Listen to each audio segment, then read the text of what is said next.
গল্পের নাম আমালাদিন, লেখনীতে জাবিন ফোরকান। পর্ব ২। পরপুরুষ তো বেশ, আমিও দেখি কিভাবে তুই একটা বাচ্চা পুকি ঘুরে বেড়াস। তোর জন্য আমার দরজা আজীবনের জন্য বন্ধ। দূর হতে পারিস আমার চোখের সামনে থেকে, নিজের পেটের বেয়াদব ফসল সমেত। See if I care. Aranya নিজের কথা রেখেছে। সত্যি সে কোনো কেয়ার করেনি। ডিভোর্স পেপারে সাইন হয়েছে, অথচ ইজানের কাস্টাডি নিয়ে কোনো প্রশ্ন ওঠেনি। একদম অঘোষিতভাবে সমস্ত দায়িত্ব বর্তেছে ইরামের উপর। সে অবশ্য এমনটাই চেয়ে এসেছিল, তবে বাস্তবতা আমাদের ভাবনার চাইতে বহু কঠিন। এখানে যা চাওয়া হয় তার উল্টোটাই বরং পাওয়া হয়। ইজানকে নিয়ে প্রথম মাসটা ইরামের কাটিয়েছিল দুর্বিষহভাবে। না, নিজের বাপের বাড়িতে যায়নি সে। ওই বাড়িটা এখন আর বাপের বাড়ি নেই, বরং ভাইয়ের বাড়িতে পরিণত হয়েছে। অন্যদের ওপর বোঝা হয়ে গেলে ঠিক তাকে অসম্মান করা হবে। তাছাড়া তার ভাই এই ডিভোর্সের ঘোর বিরোধী ছিল। সাহায্য কামনার প্রশ্নই আসে না। নিজের হাতে দেখা যত সামান্য কিছু টাকা সম্বল করে সে উঠে এসে মেস বাসায়। আমাদের সমস্ত বিষয় অদ্ভুত। সিঙ্গেল মাদার হওয়াতে তাচ্ছিল্য কম সহ্য করেনি ইরাম। তবুও তার সবকিছু সয়ে যাওয়ার একমাত্র শক্তি ইজান। নবজাতক নিজের জননীকে সামান্য চাহনিতে ঘায়েল করার ক্ষমতা রাখে, তেমন সে পারে তাকে পুনর্জীবিত করতে। ইরাম একটা কাজের সন্ধান শুরু করে। মাস্টার কমপ্লিট করা হয়েছে তার, অথচ দেশের কর্মসংস্থানের অভাব সে টের পেতে শুরু করেছে হারে হারে। একটা মাস বাচ্চাকে বুকে চেপে এই অফিসের কেবিনে থেকে সেই অফিসের কেবিনে, পিয়নের পিছু পিছু, দালালের পিছু পিছু ছুটে শুধু পায়ের স্যান্ডেলের তলাই হয়েছে। লাভটা কিছুই হয়নি। কেউ ইরামের উপর দয়া করেনি, না তার দুধে শিশুটার উপরে। একজন উচ্চপদস্থ ব্যাংক কর্মকর্তা অবশ্যই দয়া করেছিল। অ্যাপয়েন্টমেন্ট লেটার কনফার্ম, তার বিনিময়ে কোনো ইন্টারভিউ অবধি দিতে হবে না। শুধু ইরামকে এক সপ্তাহ এক রাত করে তার সঙ্গে হোটেলে যেতে হবে সঙ্গ দিতে। সেই অ্যাপয়েন্টমেন্ট লেটার ইরাম কুচি কুচি করে ছুঁড়ে মেরে এসেছে লোকটার মুখের উপর। দ্বিতীয় মাস গড়াতে গড়াতে অবস্থা গুরুতর হতে শুরু করে। অরণ্য হয়তো ব্যাপারটা আন্দাজ করেছিল। ইরামের সংগ্রাম, একলা চলতে যাওয়ার ভয়াল লড়াই অরণ্যর পক্ষ থেকে তার জন্য শাস্তিস্বরূপ ছিল। যেন অরণ্য ওত পেতে অপেক্ষায় আছে, কখন ইরাম সম্পূর্ণ ভাঙবে আর তার দুয়ারে গিয়ে দাঁড়াবে। অদম্য ইরাম যায়নি। নিজে না খেয়ে হলেও ইজানের জরুরি জিনিসপত্র কেনার জন্য টাকা রেখে দিয়েছিল। এদিকে দিনে দিন ছোটাছুটি আর অভাবের কারণে শরীরের দুর্বলতা দেখা দেয় তার। ব্রেস্ট ফিডিং করায় সে। ইজানের উপর না চাইতেও জননের ধকলের প্রভাব পড়তে শুরু করে। নিজ অবধি ইরাম ঠিক ছিল, কিন্তু ইজানের উপর একটা আঁচ আসা মাত্রই তার সমস্ত ধৈর্য, ইচ্ছা, লড়াইয়ের বাসনা গুড়িয়ে যায়। ইরাম প্রথমবারের মতো নিজের লড়াই হেরে যায় একদিন। ফার্মেসির সামনে দাঁড়িয়েছিল সে। কোলে কাঁথার ভেতর ছটফট করে কাঁদছিল ইজান। সামনে রাখা ওষুধের দাম ছিল ১০০ টাকা, অথচ ইরামের হাতের মুঠে ছিল শুধুমাত্র পুরনো দুটি ২০ টাকার নোট। সেদিনের মতো অসহায়, ব্যর্থ ইরামের নিজেকে আর কখনো মনে হয়নি। যে মায়ের নিজের সন্তানের মুখে এক ফোঁটা ওষুধ অবধি তুলে দেওয়ার ক্ষমতা নেই, সে আবার কেমন মা? বাড়িটা আলিশান নয়, মোটামুটি সামর্থ্যবান এক গৃহস্থলী পরিবেশ। সামনে লোহার গেট, ভেতরে ছোট উঠোনের মতন জায়গা। সেখানে বিশাল একটা আম গাছ, সিমেন্টের বেড়া দিয়ে বাঁধাই করা। ২ তলা বাড়ির ছাদের সারি বেঁধে আছে একদল কবুতর, তাদের ডাকে মুখরিত স্নিগ্ধ সকাল। গেটের পাশে হালকা রং উঠে যাওয়ায় দেয়ালের বোর্ডে লেখা মুন্সিবাড়ি। ইরাম যখন ধীর পায়ে বাড়িটার গেটের সামনে এসে দাঁড়ালো, তখন সূর্য মাথার উপর খাড়া কিরণ দিচ্ছে। এক হাতে ধরে রাখা লাগেজটা ছেড়ে দিয়ে ইরাম অন্য হাতে নিজের বুকে আগলে রাখা যখের ধনকে সযত্নে কাঁথা দিয়ে ঢেকে দেয়। সূর্য আড়াল করে নিল। মুখের ওপর দুহাত মুঠি পাকিয়ে পরম শান্তিতে ঘুমাচ্ছে ইজান। সারা রাত থেকে থেকে ছটফট করছিল। ইরাম এক নজর আশেপাশে তাকালো। বহুদিন বাদে সে এই তল্লাটে এসেছে। অতি চেনা জায়গাটাও কেমন অপরিচিত লাগছে। বিয়ের পর একবারের জন্য আর নিজের বাড়ি ফেরেনি সে। আম গাছে অনেকগুলো মুকুল ধরে আছে, শীঘ্রই আম ধরবে স্পষ্ট। চোখ ঘুরিয়ে একবার পিছনের দিকে তাকালো ইরাম। দুটি গাড়ি যাওয়ার মতো প্রশস্ত রাস্তার ওপাশে আরও একটি ২ তলা বাড়ি, ঠিক মুন্সিবাড়ির বিপরীতে। উভয়ের মাঝে অবস্থান ভেদে স্পষ্ট। রাস্তার ওই পাশের বাড়িটা বেশ পরিপাটি, আলিশান, অফিসারদের বাংলো বাড়ির মতন দেখতে। ধবধবে সাদা দেওয়াল, উঠানে কৃত্রিম ঝর্ণা এবং একপাশে ফুলের বাগান। ছোট একটা গ্যারেজ, একটি গাড়ি রেখা, মূল ফটকে সোনালি রঙের ধাতুর গড়া, সূর্যের আলোয় প্রতিফলিত হয়ে চিকচিক করছে। মার্বেল পাথরের দেয়ালে খচিত গোটা গোটা অক্ষর, ডক্টর সামিয়া মুন্সি, AKM আহমেদ উদ্দিন। মুন্সি বাড়িও এবং ওই বাড়িটির মাঝে অভিজাতদের বিভেদ পরিষ্কার। এটা ইরামের খালার বাড়ি, যে বাড়িতে বহু বছর যাবৎ তার পা রাখা হয়নি। মাথা ঘুরিয়ে নিজেকে শক্ত করে ইরাম এক হাত লাগেজ টেনে মুন্সিবাড়ির ভেতরে ঢুকলো। বাড়ির দরজাটা চাপিয়ে রাখা, আশেপাশে কাউকে দেখাও যাচ্ছে না, তাই ইরাম নিঃশব্দে সিঁড়ি বেয়ে উঠে এসে ভিতরে ঢুকলো। বসার ঘরটা আগের মতনই আছে, বেশি পরিবর্তন হয়নি, তবে ফার্নিচার এবং শোপিস বেশ নতুনত্ব এসেছে। ইরাম থাকতে ব্যবহার করা পুরাতন সামগ্রী সরিয়ে ফেলা হয়েছে, তাতে সন্দেহ নেই। নতুন চিকচিক কাপড়ে মোড়া সোফার গদিতে বসে আছে একটা বছর চারেকের বাচ্চা ছেলে। তার যমজ ভাই খালি গায়ে শুধু হাফ প্যান্ট পরে বাড়িময় দৌড়ে দৌড়াচ্ছে। পিছু পিছু যাচ্ছে ঢোলা টি শার্ট আর ট্রাউজার পরনে এক রমণী, হাতে ভাতের থালা। ছেলেদের খাওয়াতে ছোটখাটো একটা যুদ্ধ লিপ্ত হয়েছে সে। ইরাম একটি প্রশ্বাস টানলো, তারপর নরম গলায় বলল, আসসালামু আলাইকুম মিথিলা, কেমন আছো? তার কণ্ঠ শুনতেই মিথিলা নামক রমণীটি থেমে গেল, বিস্ময় নিয়ে তাকালো। ক্ষণিকের জন্য ইরামের ওই চোখ জোড়া ভীষণ অসন্তোষ দেখল, যা পরবর্তী উবে গেল শীতল অভিব্যক্তিতে। ওয়ালাইকুম আসসালাম আপু, হোয়াট এ সারপ্রাইজ, আসুন বসুন। রোয়ান, সরো, তোমার ফুপিকে বসতে দাও। সোফায় থাকা ছোট ছেলেটি তৎক্ষণাৎ লাফিয়ে নেমে পড়ল। ইরাম মুচকি এসে রোহানের মাথায় হাত বুলিয়ে দিয়ে সোফায় বসলো। লাগেজটা একপাশে রাখলো, সরাসরি না তাকিয়েও খেয়াল করলো মিথিলা বাঁকা দৃষ্টিতে লাগেজটাকে দেখছে। ছেলেদের খাওয়ানোর আপাতত বিরতি দিয়ে মিথিলা রান্নাঘরের ভেতরে চলে গেল। 2 মিনিটের মাথায় ফিরে এলো এক গ্লাস শরবত এবং বিস্কুটের পিস নিয়ে। ইরাম তখন ইজানকে সাবধানে সোফার একপাশে শুয়ে টিস্যু দিয়ে নিজের মুখ মুছে নিচ্ছিল। সুতির শাড়ি পরলেও গরমে খানিকটা ঘেমে গিয়েছে। থ্যাঙ্কস মিথিলা, বলে সে শরবতটা তুলে নিল। মিথিলা অন্য পাশে সোফায় বসে নিজের দামি স্যামসাং ব্র্যান্ডের ফোন তুলে কিছু করতে করতে জানালো, রাহাত তো অফিসে আর ইহান কলেজে, ক্লাস টেস্ট আছে বলল। আচ্ছা সমস্যা নেই, আসুক ওরা ওদের সময় মতো। ও, আপনার তাহলে তাড়া নেই, ভালোই হলো তবে। মুখে বললেও মিথিলার চেহারার বিতৃষ্ণাটুকু ইরামের নজর এড়ালো না একটু। ঠিক এই শঙ্কাটাই করেছিল সে, নিজেকে কেমন ছোট মনে হচ্ছে, অথচ আপাতত এছাড়া তার কাছে দ্বিতীয় কোনো উপায় নেই।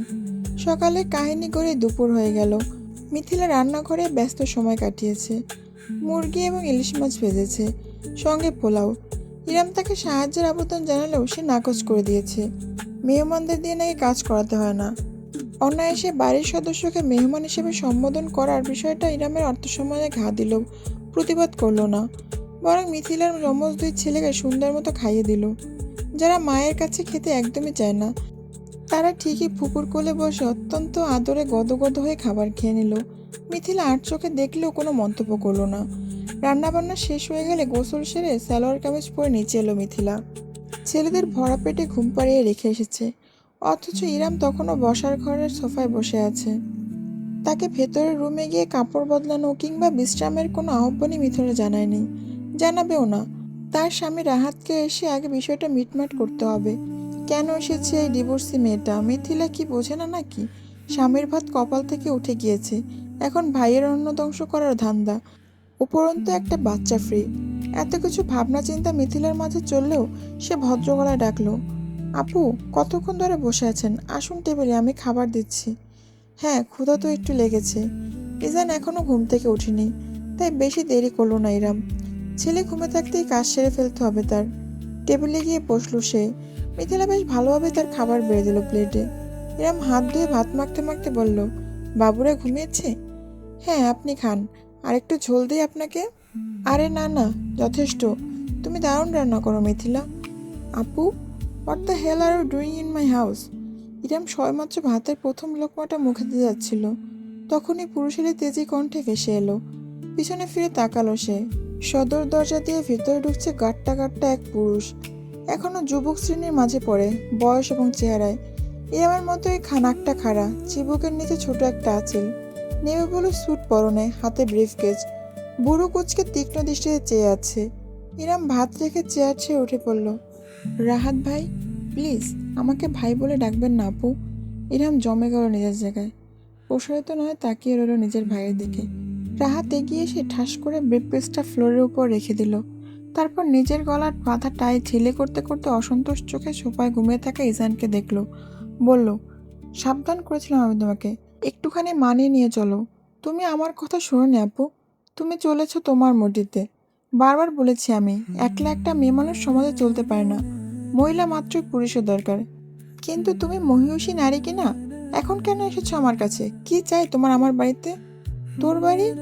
ভাই, এটা কি আমার বাড়ি নয়? আমার মায়ের বাড়িতে আমি আসতে পারি না? রাহাতের ভুরু জোড়ার কুঞ্চন বাড়ল। কোমরে দুহাত রেখে সে দাঁড়ালো শক্ত ভঙ্গিতে। আপু, আমার ওসব আবেগ চর্চার সময় নেই। তুমি সেই সকালে এসেছো, লাগেজ দেখতে পাচ্ছি। এর অর্থ তোমার যাওয়ার কোনো প্ল্যান নেই। সোজাসাপটা আমাকে বলে দাও, কি চাও তুমি? ইরাম একটা শক্ত ঢোক গিলল। আজও তার মনে পড়ে, সামনে দাঁড়ানো এই পুরুষটার চুল আশ্রয় দিত সে মায়ের মতন। মুখে তুলে ভাত খাইয়ে দিতেন কলেজ পাঠানোর আগে। আজ সেই ছেলেটা তার সামনে দাঁড়িয়ে আছে পুলিশের দারোগার মতো, যেন ইরাম অপরাধী। মাথা ঝাঁকালো সে। জগতে আপন বলতে কিছু হয় না, সেটা তার চাইতে ভালো কেই বা বোঝে। চোখের পানি আসতে চাইলেও তার রুখে খানিকটা হিমশীতল দৃষ্টিতে সামনে তাকালো ইরাম।